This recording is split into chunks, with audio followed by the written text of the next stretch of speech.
আসসালামু আলাইকুম গাইস, কেমন আছেন আপনারা সবাই? আপনাদের জন্য আমি আজকে খাসির কলিজি আর পেঁপড়ার রেসিপি নিয়ে আসছি।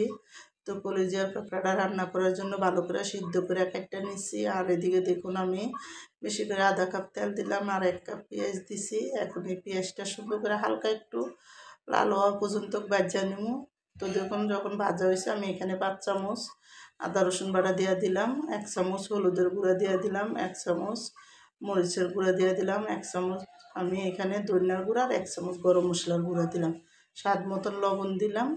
দিয়ে কিন্তু একটু পানি দিয়ে ভালো করে মশলাটা কষাইলাম। তো আমি একটু আদা বেশি করে দিছি, কারণ কলিজিতে আদা বেশি করে দিলে কলিজি তরকারিটা গন্ধ হয় না। আর এদিকে দেখুন ভালো করে মশলাটা কষাইয়া আমি কলিজিটা এখানে দিয়ে দিলাম। তো এখানে আমি কিন্তু কলিজিটার জন্য একটু পানি দিব, দিয়া এই পানিটা শুকানো পর্যন্ত কলিজিটা আমি কষাবো। তো কলিজিটা দেখুন আমি সুন্দর করে মশলার লগে মিলাইয়া কষানোর জন্য দিয়ে দিছি। এখন দেখুন আবার একটু আমি লাড়া দিয়া দেখবো যে সুন্দর করে হয়েছে না। কলিজিটা যখন ভালো করে আর একটু লাড়া দিয়ে একটু তেল তেল উঠবো, তখন এখানে আমি আলু দিয়ে দিব। দেখুন, তো দেখুন ভালো করে কলিজিটাকে একটু লাড়া দিয়ে দিতেছি। লাড়া দিয়ে তারপরে কিন্তু আমি ভালো মতন যাতে মশলাটা নিচে লাগিয়ে না যায়।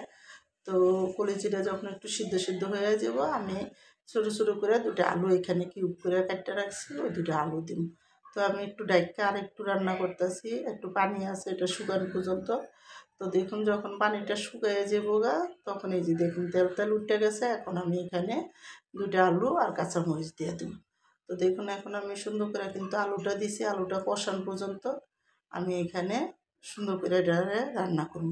তো আমার খাসির এই কলিজির রেসিপিটা যাদের পছন্দ তারা লাইক সাবস্ক্রাইব দিয়েন প্লিজ। আমার ভিডিওটা আপনারা বেশি বেশি শেয়ার করে দিয়েন আর সাবস্ক্রাইব করে দিয়েন। তো দেখুন এখন আমি কলিজিটা মশলার সাথে ভালো করে মিলাইয়া আমি কিন্তু একটু এখানে ডাইক্কা এটা একটু কষাবো, আলুটা যাতে একটু কষে।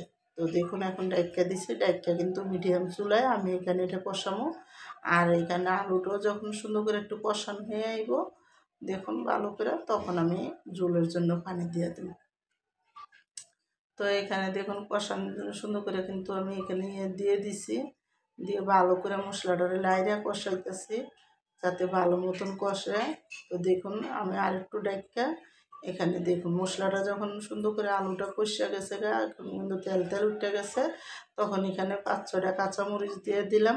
আর আমি অল্প করে আধা গ্লাস পানি দিয়ে দিছি এখানে। এবার এই পানিটা দিয়ে দেখুন যখন শুকনো শুকনো একটু হয়ে আইব, তখন এখানে আমি 1 চামচ জিরার ফাঁকি দিলাম একটু বেশি করে, আর হালকা একটু গরম মশলার ফাঁকি দিলাম। দিয়ে যখন একটু তেল তেল উঠে গেছে গা দেখুন, তখন আমি মাংসটা নামাই।